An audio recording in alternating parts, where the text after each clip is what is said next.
ShartimusPrime, ShartimusPrime. Reading comics, toys are hella sick, hella whacking it. Taking bad hits, taking back hits.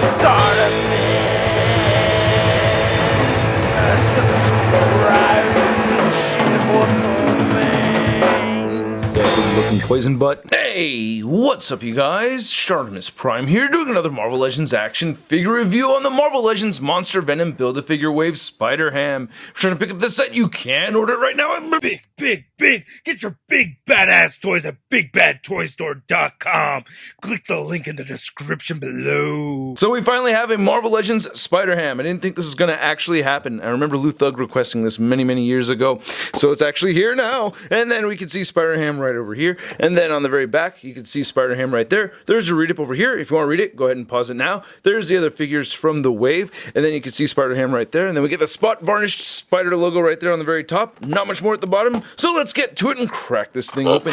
And here's Spider-Ham out of the packaging. And this is a pretty cool little figure. You know, I feel like this is kind of just an accessory to my spider shelf. You know, there's so many different spider figures out there. So why not add Spider-Ham? Now, I know a lot of other people are really attached to Spider-Ham. I remember back in the day when I was a kid when Spider-Ham first came out, and I just thought it was stupid. I'm not going to lie. I'm not going to pretend, oh yeah, I've been a big fan of Spider-Ham since I was a kid. When I was a kid, I just thought it was dumb. I didn't really like the concept at all whatsoever. But regardless, let's get a closer look at the accessories that he comes with, and then we'll get a closer look at Spider-Ham. So aside from the Build-A-Figure parts, the only accessory that we get with Spider-Ham is this pork rind head sculpt, and I did plop it on the Venom figure from the Absorbing Man Build-A-Figure wave, and I thought it was clever that they included this head sculpt right here in this wave, because we do get a Venom figure that I'll be reviewing shortly.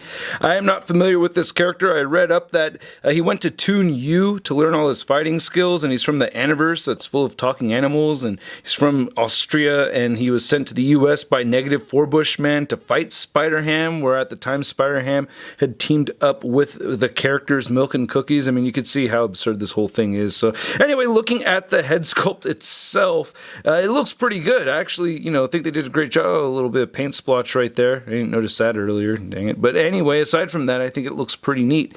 We get this nice little hint of blue in this black right there. It's very hard to pick up. It's just ever so subtle, and I think that looks pretty neat. And by the way, this guy's supposed to have like all the same symbiote powers and everything as Venom, so you know, he's basically the Spider-Ham, or the Universe's Venom. And yeah, you know, pretty neat. You get the sculpted in nostrils right there, you know. The color for the teeth and everything looks really good. I like the white for the eyes, you know. So yeah, looks pretty neat. Yeah, not a bad head sculpt, but yeah, just really not my thing. Now to get into the history of Peter Porker, aka Spider-Ham. He's from Larval Earth, which I guess is the same as the Aniverse, an anthropomorphic universe. And the way the origin story goes is that May Porker had created a nuclear-powered hairdryer, and she irradiated herself, and during the whole process, she became radioactive and bit a spider named Peter, and that turned that spider Peter into Spider-Ham. So that's how we have Spider-Ham, which is just ridiculous, but sounds fun at the same time. I'm not totally dogging it. I'm sure it was fun. As a kid, I was just a little bit too serious about my superheroes to partake in such a outrageous story or character anyway, but looking at the sculpt and everything, it looks pretty good. I'm bummed out that we're not getting any paint on the cobwebs.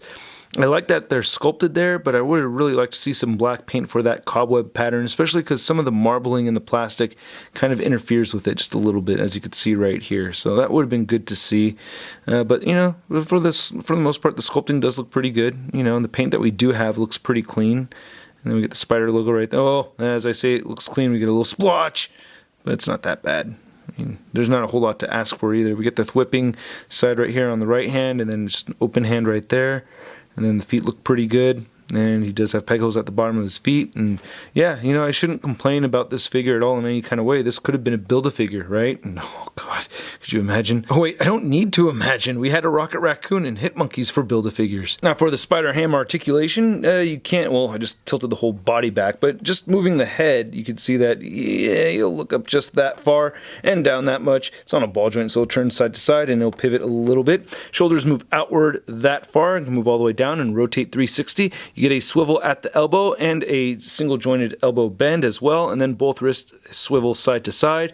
Then you get a waist joint that turns side to side. It does pivot, and it kind of looks a bit gappy right there, but you know, you want him to be able to be posable and stuff. You could hide that gap, you know, depending on how you take your pictures, and it'll crunch forward that much and back that much, and yeah, that's a big gap. And then you don't get any leg articulation at the hips at all whatsoever. That's a bit frustrating, but he does have ankle rotation right down here on each side, so that's kind of cool, but it's still very limiting. Now, measuring out the height of this Peter Porker figure, you could see that it is standing at about 3.5 inches tall. And then comparing Spider-Ham to our Woat Build-A-Figures, we have the Hit Monkey, and then we have not the Build-A-Figure Rocket Raccoon. I think this is the version that came with the Marvel Unlimited account.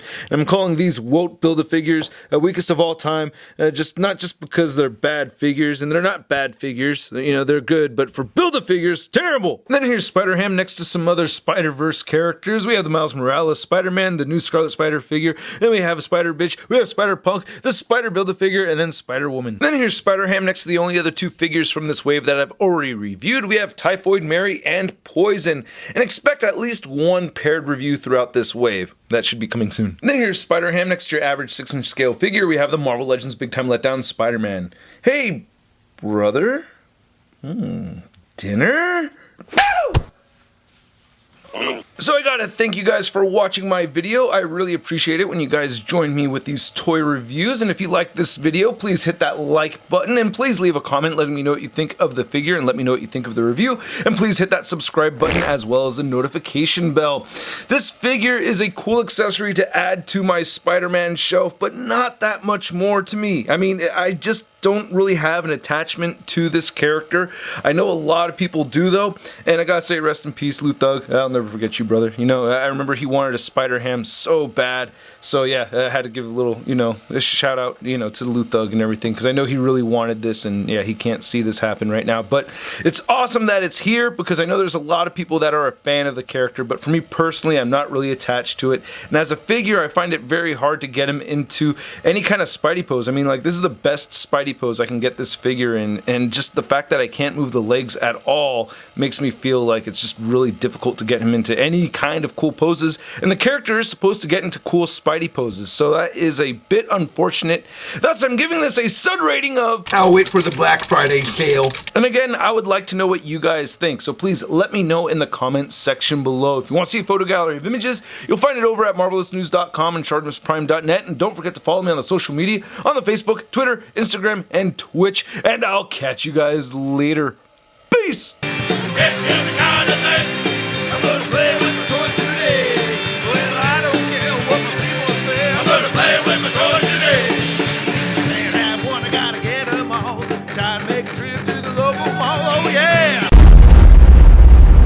That's crispy.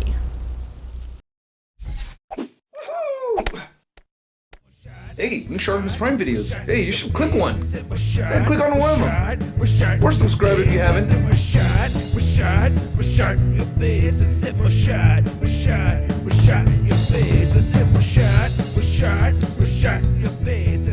Spoil